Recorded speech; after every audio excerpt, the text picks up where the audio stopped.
We're back with NBC News In Depth tonight. It's about the place where the 9/11 attacks took root, Afghanistan, and now the fight over what America should do next. As we've been reporting, the military is expected to ask for thousands more boots on the ground. At the same time, a big leader in the Senate is pushing new pressure on the White House not to put any more American lives at stake there. NBC News Pentagon correspondent Jim Miklashevsky has more on the war over this war.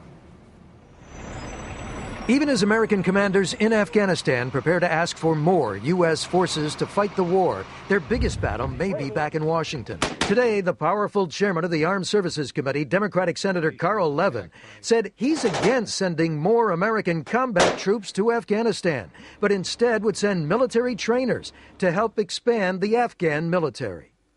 We need a surge of Afghan security forces, and we have not done nearly enough to put that in motion. House Speaker Nancy Pelosi is opposed to any additional U.S. forces. I don't think there's a great deal of support for sending more troops to Afghanistan in the country or in the Congress. And for the first time, the American public has turned against the Afghanistan war. In a recent poll, 51% said the war's not worth fighting. Public support eroded as the situation in Afghanistan is rapidly deteriorated.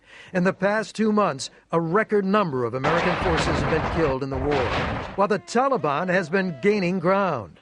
A new study shows the Taliban now has control over 80% of Afghanistan, up from 54% only 2 years ago.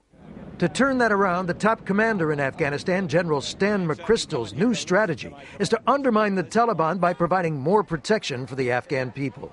But that could take large numbers of combat forces, and McChrystal is expected to ask for 25,000 to 40,000 additional troops starting next year. The increase in U.S. forces that we're talking about here is really meant to be a bridge. This is a strategy that is designed to reduce the power of the insurgency while we build up the Afghan National Security Forces.